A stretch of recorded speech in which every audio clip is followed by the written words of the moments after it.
Hello అండి, అందరికీ నమస్కారం. ఈరోజు మనం చికెన్ పచ్చడి చేసుకోబోతున్నాం.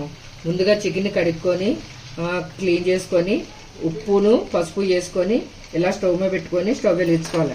స్టవ్ మీడియం సైజులో పెట్టుకొని వాటర్ అంతా పోయే వరకు దీన్ని మగ్గించుకోవాలి. కేజీన్నర చికెన్ అండి. వాటర్ ఇలా వస్తుంది, ఇదంతా అయిపోయే వరకు మగ్గించుకోవాలి.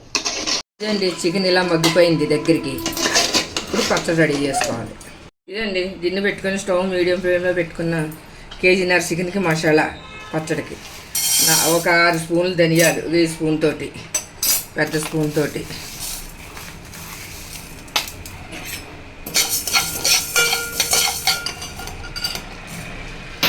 ఒక 2 స్పూన్లు జీలకర్ర,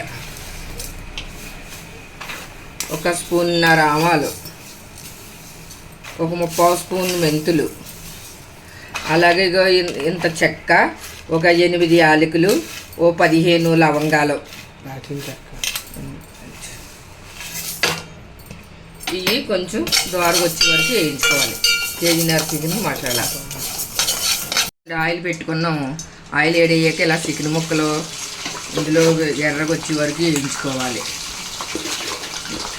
బగ్గించుకొని పెట్టుకున్నాం కదా చికెను, ఆ చికెన్ ముక్కలు చికెన్ పచ్చడికి చికెన్ ఇలాగ వేయించుకున్నాం. ఇందాక చికెన్ వేయించుకున్నాం కదండి, అదే ఆయిల్లో ఇది 1/2 కేజీ ఆయిల్ ఉంటుంది.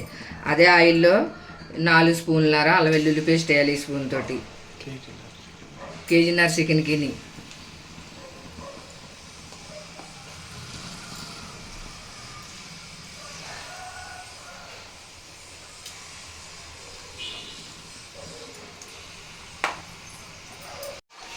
ఇది వేసుకొని పచ్చివాసన పోయేంత వరకు ఈ అల్లం వెల్లుల్లి పేస్ట్ ఈ ఆయిల్లో బాగా వేయించుకోవాలి. ఇదిగోండి మనం ఇందాక పచ్చడి చేసుకున్నాక గరం మసాలా మిక్స్ చేసి పెట్టుకున్నాం కదా, ఆ పౌడర్ వేస్తున్నాను. పచ్చివాసన పోయాక అల్లం వెల్లుల్లి పేస్ట్.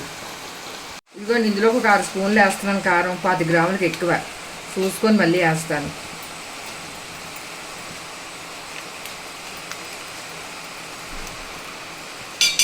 ఎందుకంటే కళ్ళు మిక్సీ పెట్టుకున్నాను. ఆల్రెడీ చికెన్లో ఉప్పు వేసి ఉడకబెట్టాం కాబట్టి ఒక 2 స్పూన్లకి వేస్తున్నాను. చూసుకొని వేసుకోవాలి. పక్కన పెట్టుకున్నాం కదండి చికెను కేజీన్నర ముక్కలు. ఇదే ఇందులో వేసి బాగా కలుపుకోవాలి. ఉప్పు కారం అన్నీ చూసుకొని ఆయిల్ అది సరిపోతే మళ్ళీ వేసుకోవాలి. ఆల్రెడీ నేను 1/2 కేజీ ఆయిల్ వేసాను, సరిపోతే చూసుకోవాలి. చికెన్ పచ్చడి రెడీ అయిపోయింది.